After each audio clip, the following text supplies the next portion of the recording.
PTI ने intra party इंतखाबात 3 मार्च को कराने का ऐलान कर दिया। चेयरमैन के उम्मीदवार अली जफर होंगे। बैरिस्टर गौहर के अडियाला जेल के बाहर मीडिया से गुफ्तगू कहा, बानी पीटीआई के हुक्म पर हम पार्लियामान में किरदार निभाएंगे। जिन लोगों को अवाम ने मैंडेट नहीं दिया वो गासिब बनकर हुकूमत संभालेंगे। अवाम उन्हें वजीर आजम नहीं मानेंगे।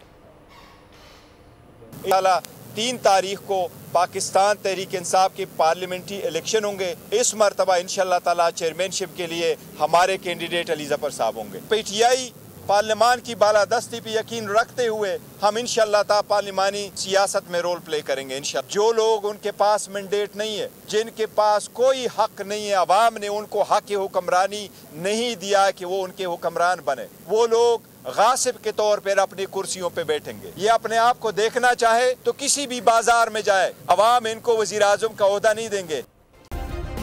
सब्सक्राइब करें और बेल दबाएं ताकि कोई खबर रह न जाए।